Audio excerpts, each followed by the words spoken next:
You had a vision of serving your community by starting a culinary art school for youth, or by providing toiletry items to the unsheltered community, or even teaching computer coding to the elderly. And you did everything to get your nonprofit started, up, and running.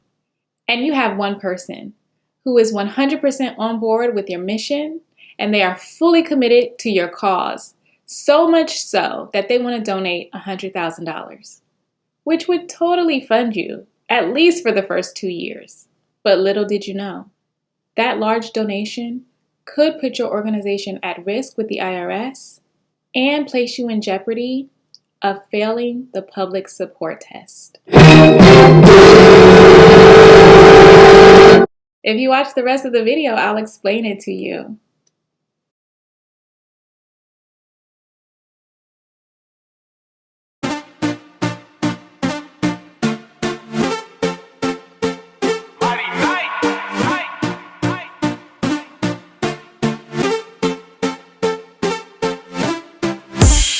My faith rising.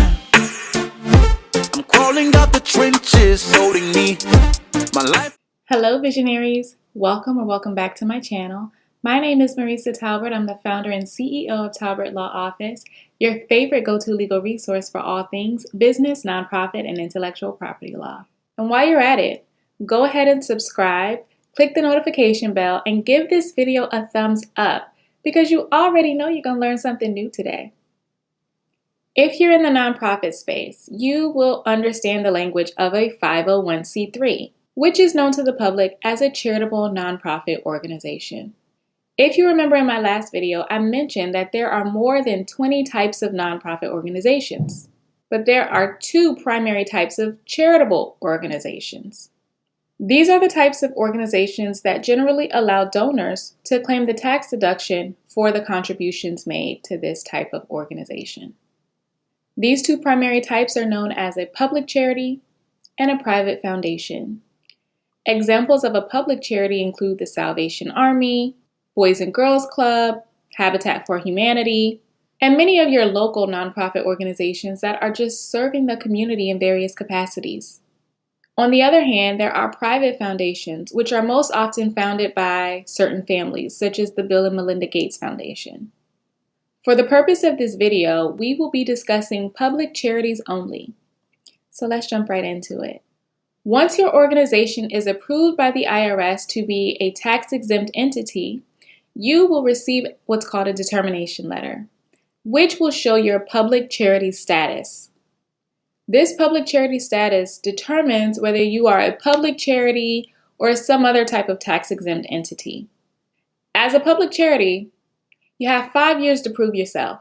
After the 5th year of operation, the IRS will conduct a test, known as the public support test. This test is to ensure that your organization is actually being funded and supported by the public, and not by a single or a few big dollar donors. So first you might ask, why does it even matter? Well, a public nonprofit organization has no owner. It belongs to the public. And we all know that the one who controls the money holds all the power. So the IRS wants to ensure that no single person or group of persons can just pour money into a nonprofit organization to control its interest. Or that people are not able to use a nonprofit organization as a shield for some improper, unethical, criminalistic, shady behavior. So let's break down this test. As anything dealing with the IRS, there are several subcategories of organizations that fall under the 501c3 specifically. But for the sake of simplicity, we're going to talk about the two primary ways to calculate this public support test. The first type of calculation that we will discuss requires that at least 1/3, or 33.3%, of all donations come from the general public. This includes government grants, membership fees, and any other contributions directly or indirectly made by the public. The public does not include a single person or a non-governmental entity that gives more than 2% of your total support over a 5-year period. I'll break that down later. The second type of calculation provides that if you did not hit that magic number, that 33.3% or 1/3 of public support, you still may be able to qualify as a public charity through facts and circumstances that show that you normally receive a substantial amount of your support from the general public. Now, I know I just threw a lot of numbers and percentages at you, so let's take a look through an example.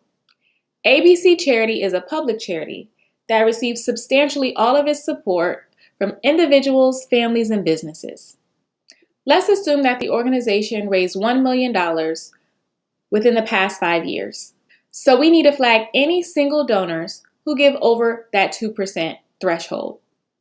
And 1/3 of $1 million is $333,000.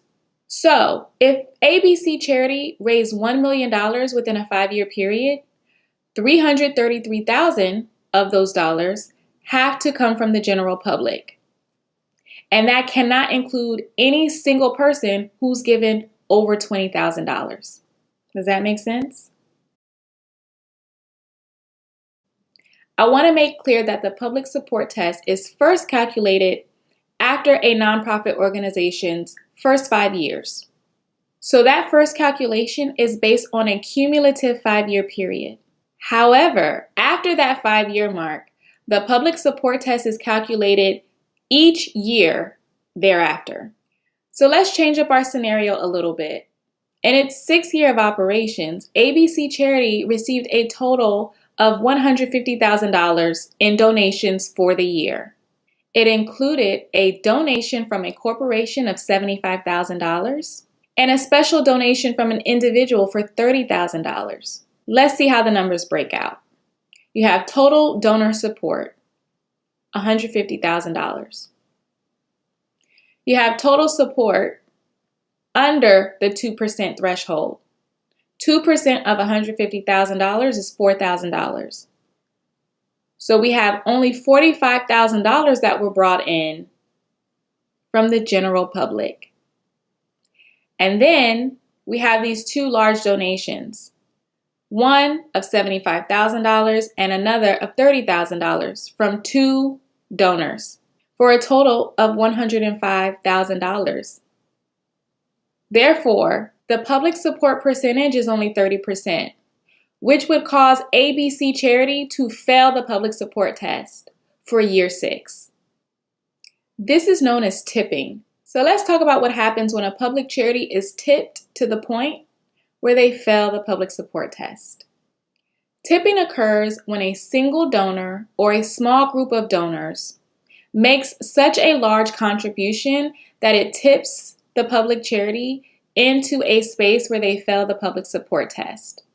The IRS will not penalize you the first year. They will notify you that you no longer qualify as a public charity, and then you will have the opportunity to fix that. But once you fail the public support test for 2 consecutive years, the IRS will reclassify you as a private foundation. A private foundation is still considered a 501c3 nonprofit organization. It is subject to the more stringent IRS regulations that govern private foundations. It is also subject to certain taxes, minimum distribution requirements, and a very long and time-consuming annual tax filing each year. Just to recap, the IRS will monitor the source of your funding for your nonprofit organization. And what's that magic number? That's right. 1/3 or 33.3% of all of your contributions must come from public sources. You have a 5-year grace period. I got 5 on it. After which the IRS will cumulatively calculate your public support using the public support test. After the first 5 years, meeting that public support threshold is an annual requirement.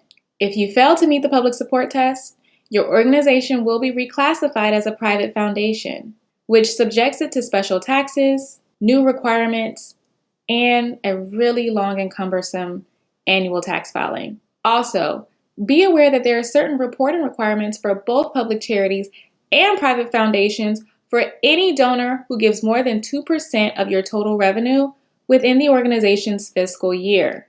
If you are a founder, board member, executive director, or leader in a nonprofit organization, I recommend that you seek legal advice to ensure that your organization is maintaining federal and state compliance, because there are so many regulations around nonprofit organizations. And remember, attorneys help to prevent issues, so talk to an attorney before you start implementing programs to make sure that they are legally sound.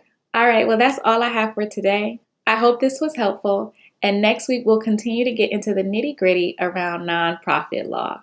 Don't forget to like, comment, subscribe, and share with a friend. Until next time, this is Talbert Law Office, your favorite go-to legal resource for all things business, nonprofit, and intellectual property law. I'll see you in the next video.